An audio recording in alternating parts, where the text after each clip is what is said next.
지금부터 만나볼 주제는 저희가 2위와 5위를 준비했습니다. 국민의힘 한동훈 비대위원장이 오늘 전국 순회 일정 가운데 마지막으로 서울 신년 인사회를 찾았습니다. 이번 총선에서 국민의힘이 서울에서 얼마나 많은 표를 민주당으로부터 뺏어오느냐가 이번 총선의 핵심일 건데요. 서울에서 놀랄만한 선거를 치르겠다. 오늘 한동훈 위원장의 목소리부터 먼저 듣고 오겠습니다. 힘찬 박수로 모시겠습니다.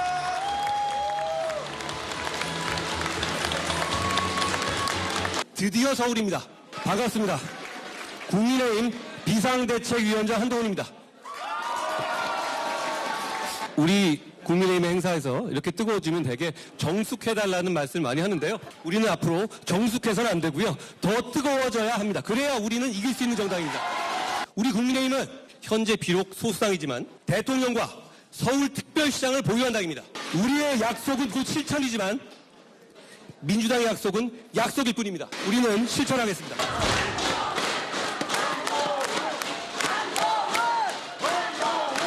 서울에도 꽃이 피게 될 겁니다. 꽃 피는 봄이 오면 우리 모두 반드시 승리합시다. 바로 이 자리에서 다시 4월 10일 이후에 이대로 모입시다. 당을 염원하며 내년 총선 필승 의지와 결의를 담아 제가 하나 둘 셋 서울시당 하면 총선 압승으로 대답해 주시기 바랍니다. 서울시당!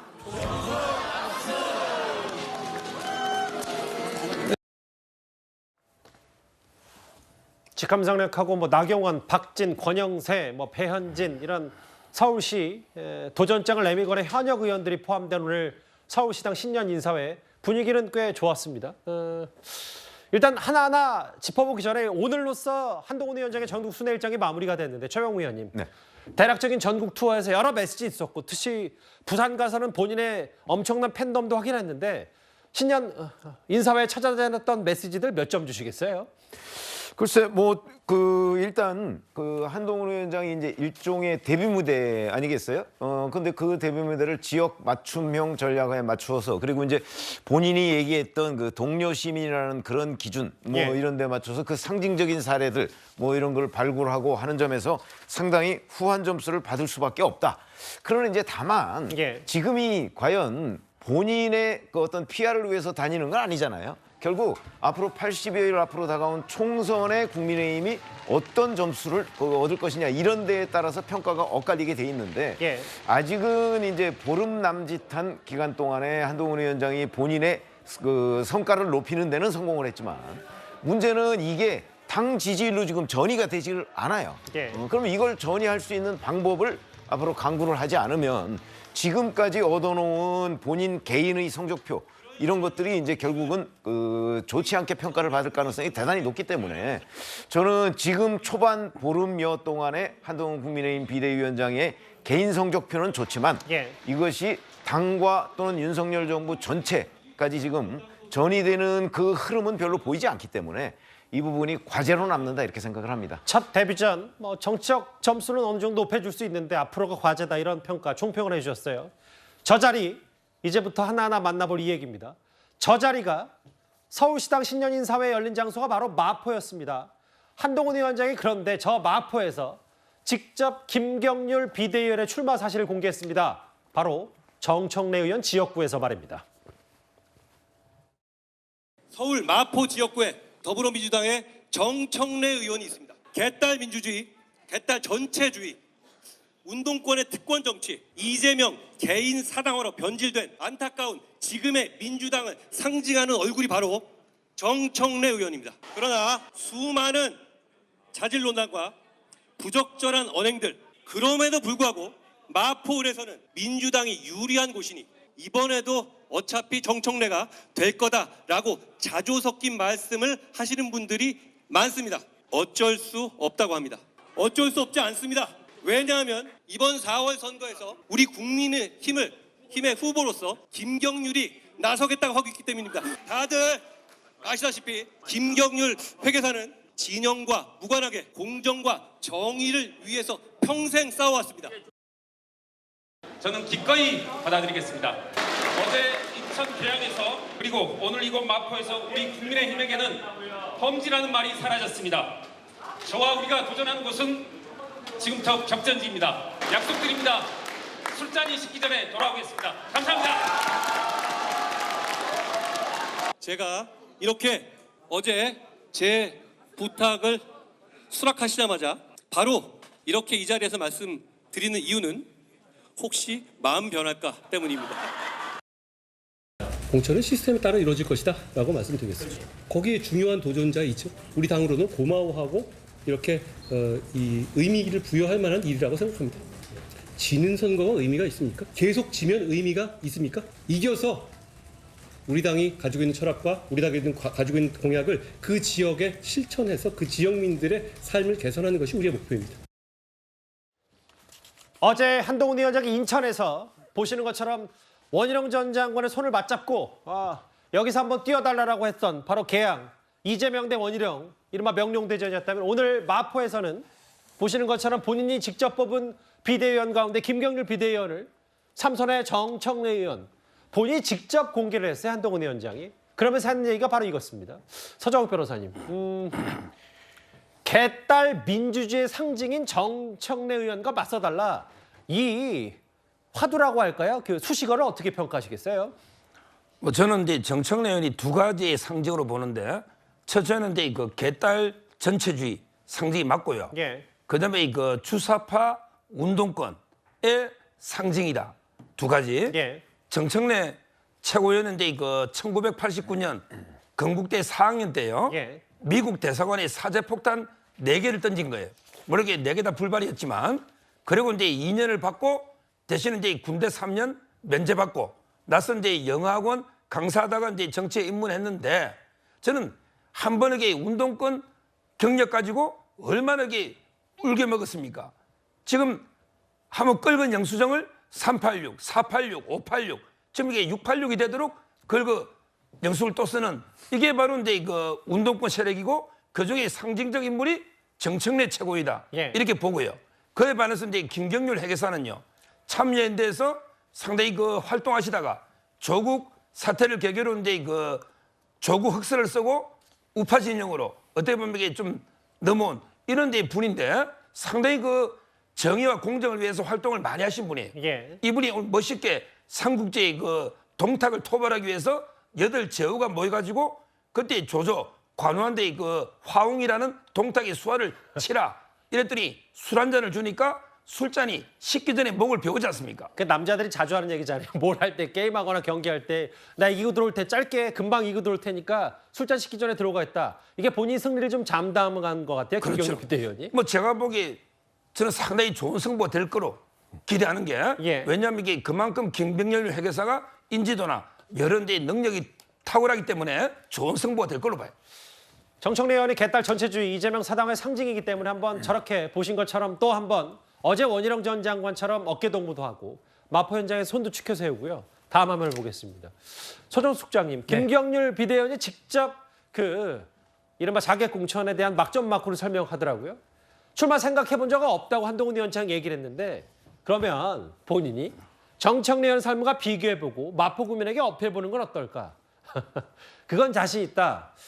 본인은 원래 애초에 출마 생각이 없었는데 한동훈 위원장의 여러 설득, 그 명분이 좀 통했다. 뭐 이렇게 평가하면 되겠습니까? 뭐 그런 측면이 있고, 그 김경률 회계사 인터뷰한 것을 보니까 이제 월요일쯤에 조금 아마 그런 얘기가 좀 있었던 모양입니다. 그래서 뭐 당에서 이제 이런저런 지역도 얘기하고 뭐 출마 얘기도 하고 아마 그랬는데, 뭐 그럴 거면은 마포 같은데 뭐 나가죠, 이런 식으로 이제 김경률 회계사가 월요일 날 좀 대화한 부분이 있고, 그것을 그 바탕 삼아서 한동훈 위원장이 어제 저녁 6시쯤에 전화를 해서 이제 설득을 했다는 거죠. 그러면 설득한 핵심적인 내용이 이 정청래 의원의 삶과 당신의 삶을 한번 비교를 해보고 한번 출마하는 건 어떠냐, 뭐 이런 개념으로 이제 얘기를 했고, 뭐 김경률 회계사가 제가 더 낫죠, 이런 개념으로 얘기를 하면서 마포울 출마가 이제 결정이 된 걸로, 그리고 혹시라도 이제 마음이 변할까 싶어서 아마 한동훈 위원장이 오늘 공개하는 그런 수순을 좀 밟은 것 같은데, 이 마포울 지역이요, 2004년 총선 이후에, 그러니까 2008년도에 강용석 전 의원이 한번 당선하고 그거 말고는 전부 다 민주당 계열에서 그동안에 당선이 됐던 그런 지역입니다.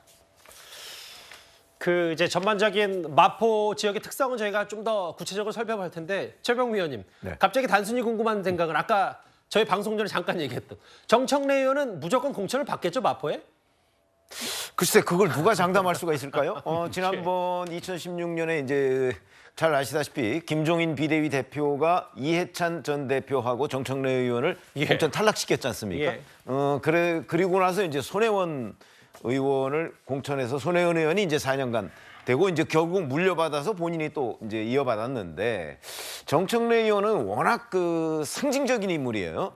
지금 뭐 그 서정욱 변호사 말씀하셨지만 이제 이재명 대표 중심의 그 친명 지도부에서 사실은 최고위원 선거에서 1위를 한 사람이란 말이죠. 예. 그러니까 이재명 뭐 일종의 옹위파라고 할 수 있는 그 최고위원들 사이에서 가장 앞서 있는 사람이기 때문에 그만큼 상징성이 강하고 그러다 보니까 지금 국민의힘에서도 이제 정청래 최고위원을 표적으로 뭐 자객 공천을 하겠다 이렇게 나오고 있는데 그런 만큼 사실은 정청래 의원에 대한 그 안티 팬덤도 또 굉장히 많거든요. 예.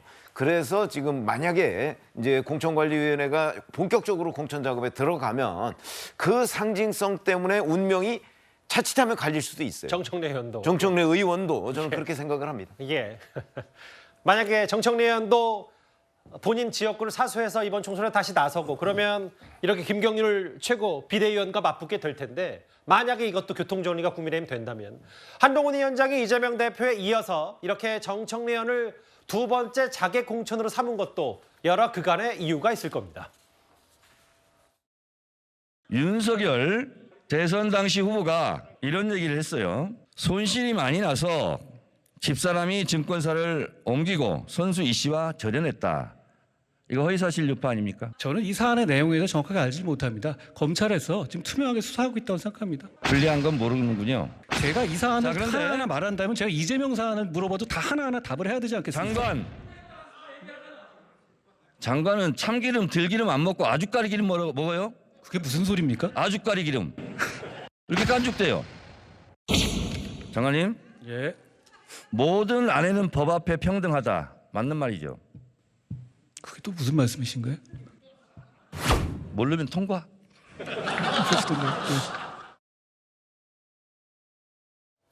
저 자리에서 한번 본인 비대위원으로 뽑은 김경률 회계사를 한번 붙여보겠다 이런 심산인데 그 검정고시 합격 후에 연세대학교 철학과 입학해서 학생운동을 했고 경제민주주의 20일 공동대표 참여연대에서 꽤 많은 일을 하다 이른바 조국 사태를 계기로 참여연대를 나와서 조국 흑서, 조 전 장관 관련 비판들을 많이 했었습니다. 아까 소국장께서 잠깐 언급했던 이 마포의 지역 특성을 지금부터 만나봐야겠습니다. 다음 화면을 볼까요? 17대 정청래 현직, 18대 잠깐 당시 보수당의 이제 강용석 후보가 현직 배지를 달았다가 19대 정청래, 20대도 당시 이제 김종인 비대위원장의 공천 컷오프 대상이 됐기 때문에 그래서 그렇지 당시에도 민주당 손혜원 의원, 21대 다시 정청래. 박원석 의원님. 네. 지난 총선 때 봐도 53대 36이면 뭐 이번 강서구청장 보궐선거 정도 수준 정도 나눌 정도로 민주당에서는 확실히 유리한 지역인 건 분명한 것 같아요. 그렇지. 역대 선거 결과를 보더라도 민주당이 선거 성적이 가장 안 좋았던 18대 총선을 제외한다면 예. 모든 역대 선거에서 민주당이 굉장히 유리한 지역이고 압도하는 지역이라고 볼 수 있을 것 같고요. 정청래 의원이 징검다리식으로 17대, 19대, 21대 이렇게 이제 세 번 당선이 됐는데 아마 이 내부 공천이거나 혹은 이제 18대 총선처럼 굉장히 이제 그 선거가 민주당한테 안 좋을 때 떨어진 경력 이외에는 저 지역에서 상당한 강자라고 볼 수 있을 것 같고 또 해당 지역에 이슈가 있습니다. 지금 그 서울시에서 소각장을 건설하겠다라고 해서 지역 주민들이 굉장히 크게 반발을 하고 있는데 예. 이 문제를 국민의힘이 풀지 않고서 해당 지역 선거가 어렵다는 게 그 해당 지역 여론의 중론이에요. 예. 이제 그런 면에서 본다면 정청래 의원을 상대로 저렇게 맞춤형 예. 후보 전략을 구사한다 그래서 과연 지금의 총선 구도 그리고 그 밭의 불리함을 바꿀 수 있을까? 그거는 이제 국민의힘이나 한동훈 비대위원장의 지금 생각일 뿐이지 저 지역의 특성이나 현재 조성돼 있는 선거 구도로 봤을 때 굉장히 불리한 지역인 것만은 분명하고 예. 앞서 이제 과연 민주당에서 정청래 의원이 공천받겠냐 이런 얘기가 나왔는데 지금 수석 최고위원입니다. 예. 수석 최고위원이기 때문에 사실은 뭐 공천 받는데 별 지장이 없고 예. 또 이재명 대표가 공천권을 갖고 있고 행사하는데 예. 뭐 이재명 대표하고 거의 뭐 일심동체가 돼 있지 않습니까? 예. 그래서 정청래 의원의 공천에는 별 지장이 없을 것 같아요. 그러면 저 매치업이 성사되는데 예. 흥미로운 그 매치업이고 흥미로운 구도를 한동훈 비대위원장이 만들려고는 하나 모든 면에 봤을 때 그것만 가지고서 김경률 비대위원이라는 인물만 가지고서 네. 선거 구도를 바꾸기는 어렵다. 객관적으로 그렇게 봅니다. 근데 다만 박 의원 말씀 중에 그 소확장 문제가 저도 이제 마포에 두고 지인들이 많아서 많이 살아서 소확장 문제가 최대화된 건 안 돼. 그런데 이제 어쨌든 현직 정청래 의원도 그 매듭을 잘 못 풀고 있는 셈인 거잖아요, 결국. 그러면 반대로 또 국민의힘에서 이 소확장 문제를 잘 해결한다면 또 반대, 오히려 좀 더 변화의 기회가 있을 수 있겠고요. 마포는 국민의힘에게 아까 한동훈 위원장 본인 스스로 그랬듯 어려운 지역인, 명백히 어려운 지역이 분명하다 이 얘기를 했었습니다. 손영숙 국장님. 근데 지난 선거 때 정청래에게 졌던 17%포인트 정도로 졌던 김성동 의원이 오늘 저 국민의힘 서울시당 신년 행사에 있었던 모양인데 아니 나도 모르는 사이에 본인이 그 지역 당협위원장인데 갑자기 비대위원이 저렇게 발표하는 바람에 난 뭐가 된 거냐라고 크게 반발했다는 후문도 있습니다. 저 뭐 반발할 수밖에 없죠. 그 아마 누구라도 그럴 수밖에 없는 거죠. 갑자기 이제 마른 하늘에 날벼락 떨어진 격이죠. 뭐 김소환 전 국회의장의 아들 정치인 2세입니다. 김성동 전 의원 현재 당협위원장을 맡고 있고 그동안에 3번인가 뭐 이렇게 출마도 했었죠. 그래서 이번 뭐 총선에서도 당연히 이제 출마할 걸로 생각하고 준비를 하고 있었을 텐데 갑자기 이제 김경률 비대위원 출마가 선언이 되고 그것도 한동훈 위원장이 전화 통화해서 이렇게 좀 출마하는 걸로 결심을 했다 이런 얘기가 나오니까 뭐 김성동 전 의원 당협위원장 입장에서는 이게 지금 말이 되냐라고 반발하는 것이 당연하고 거기에 대해서 이제 이건 그럼 무슨 뭐 전략 공천 하겠다는 거냐 막 이런 여러 가지 얘기가 있을 수 있죠. 그렇기 때문에 아마 그 어떤 당내의 후유증 이런 것을 줄이기 위해서 공천 과정은 공정한 그걸 밟을 것이다. 뭐 이렇게 이제 얘기를 했지만 사실 어느 정도 이미 뭐 엎질러진 물이라고 봐야죠. 이런 상황이 되면 전부 다 저기는 이제 김경률 비대위원이 공천을 받겠구나. 뭐 이런 상황이 됐기 때문에 제가 생각하기에는 저 한동훈 위원장이 조금 정치에 아직 익숙치 않아서 그런지 사실 저렇게 이제 김경률 비대위원이 출마 선언을 하더라도 좀 저렇게 공개를 하지 않고 다르게 이렇게 결단하는 식의 방법을 통해서 출마하는 그러한 모양새를 연출할 수도 있었을 텐데 좀 미숙하게 저기 한 것 아닌가 뭐 생각이 들고요. 앞으로 이제 어쨌든 그 김성동 위원장 쪽의 반발이나 이런 것들을 또 국민의힘 입장에서는 잘 어떻게 하면은 무마해서 단합해서 갈 수 있느냐 하는 그런 과제를 또 안게 된 거죠. 예. 근데 한동훈 비대위원장이 확실히 정치를 안 해보셔가지고 좀 저런 데 있어서 매끄럽지 못한데 기존 당협위원장이 경쟁력이 떨어져서 교체 필요성이 있더라도 저렇게 공개적인 모욕을 주면 안 돼요. 얼마 전에 김용남 전 의원이 국민의힘을 떠나서 개혁신당으로 옮겼는데 비슷한 사건이 있었습니다. 경기도 신년 할애회 할 때 해당 지역에서 오랫동안 정치를 해왔던 김용남 전 의원은 전혀 호명을 하지 않고 장관 3개월하고 아직 당원도 아닌 그 지역에 출마하겠다는 박문규 전 산자부 장관을 호명해가지고 무대에 올렸어요. 그게 어쨌든 김용남 의원이 국민의힘을 떠나서 개혁신당으로 가는 하나의 이유가 됐거든요. 지금도 해당 지역에서 만약에 김성동 전 의원이 반발을 하면 국민의힘 선거 굉장히 어렵습니다. 저런 게 제가 보기에는 정치를 안 해본 분으로서 미숙함을 드러내는 거라고 생각해요. 박 의원하고 소 국장께서 좀 비판 목소리를 내셨기 때문에 굳이 제가 한번 다른 얘기를 하자면 아마 어제 국민의힘 공천관리위원회에서도 지역구 관리를 열심히 했는데 본선에서 경쟁이 없는 사람들에 대한 여러 가지 마이너스 점수, 감점을 하겠다라는 취지. 근데 이제 김성동 의원도 저 마포 지역에서 뭐 사수 도전을 예고했는데 몇 차례 이제 고배를 마셨기 때문에 계속해서 그런 얘기들을 좀 계속 언급하는 것 같고요. 한동훈 위원장의 좀 포석으로 좀 돌아가세요. 서정욱 변호사님. 그러면 김경률 의원, 김경률 비대위원을 마포에 하고 그러면 또 잠시만요. 여기 지금 지도가 잘못된 것 같은데 요 양천갑이 이쪽입니다. 예. 양천갑 아마 그 목동이 본거지인 구재령 변호사를 양천 목동 쪽에 갈 수도 있고 서정욱 변호사 아마 박은식 비대위원은 또 광주 출마 얘기일 수도 있어 본인이 꼽은 비대위원들을 공격수를 지역구로 다 투입할 가능성 어떻게 판단하십니까? 아마 이제 저렇게 될 텐데 저기 그 원희룡 장관은 이제 비대위원 아니지만 포함하면 이게 딱 사면 초과가 되는 거예요. 사면 초과가. 근데 가장 이재명 대표의 약점을 저는 세 군데를 찌르고 있다 봐요. 첫째는 이제 경제 정책. 이재명 대표의 경제는 전부 이게 기본 시리즈입니다. 기본 소득 주택부터 이걸 이게 허구성을 폭로하는 게 김경률 회계사 경제 전문가죠. 그다음에 두 번째 이재명 대표 이제 사법 리스크는 지금도 이게 계속되고 앞으로 이게 더 커질 거예요. 예. 이걸 제대로 이게 집어서 공격하는 이게 바로 이제 구자룡 변호사입니다. 그리고 마지막으로 오히려 저는 이재명 대표가 상당히 저 박은식 비대위원이 아플 거예요.